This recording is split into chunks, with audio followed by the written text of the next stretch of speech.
up our question on what can website owners do to begin improving their website conversion rate. And you were discussing the importance of really understanding your bounce rates. And that's when, how many people are leaving a certain page. When they come to that page, how many of them are leaving immediately again.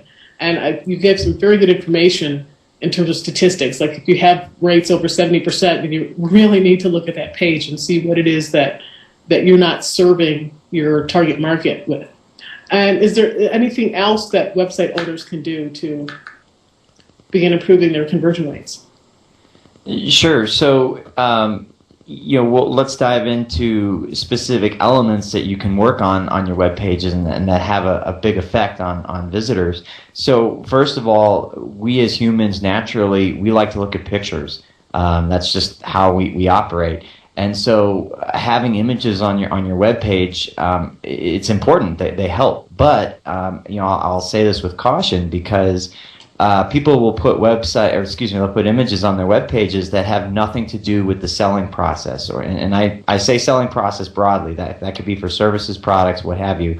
And they'll just put a picture of an executive shaking hands or something like that. And while we may glance at that as visitors to a web page, it means absolutely nothing to us. And it doesn't do anything to help promote the selling process in terms of whatever it is we're trying to get someone to do on our web page. So, I think it's important that you use images with discretion, but they do catch the eye. So if you're going to put an image on your web page, put something in there that's important and that helps drive home the process. Maybe it's a unique value proposition or something that you have. What makes your company unique? Why should I buy from you rather than somebody else? And so if you're going to put an image in there, give me something. Give me a reason why I should do that. The other thing, a last comment I'll make about images is that irregular shaped images work very well.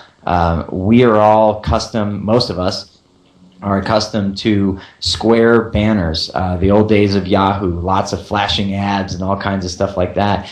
And people are much more savvy now when they navigate the internet. So banner ads have been found to be very ineffective in terms of getting someone to act right now. What banner ads are good for they're good for brand recognition. So if you're trying to build a powerful brand or you're trying to use your brand to state a certain message and be consistent about it, that's a good place for banner ads. But this banner blindness is what I call it. It's a problem. So if you're putting square images or rectangular shaped images on your web pages that just sort of look like they fit into a grid or a layout of a web page, you're far less likely to get people to look at them because they're just going to sort of scan over them and they won't really process whatever it is you're trying to tell them.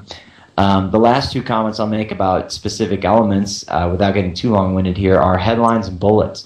So we read websites just like we read the newspaper. That's the way we've been conditioned. That's the way we're programmed as humans. So headlines are important.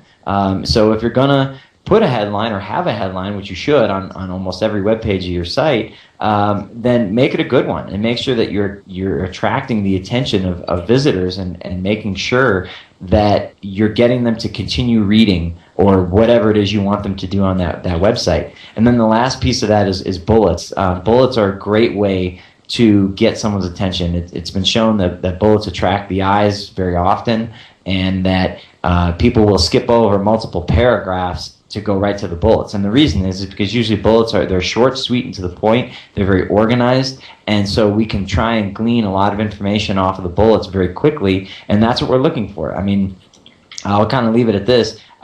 When visitors come to your website, they're not stupid. They're just in a rush. It's not that they don't want to get the information that you're giving them. It's that they don't have the time, and they're not interested in spending that much time. Again, I'll go back to the whole thing about I've invested a lot of time into going to a brick and mortar store versus I can just close the window whenever I want and leave your store when I'm on the internet. So it's important that you use these three elements to your advantage and put the important information in there. Right. That's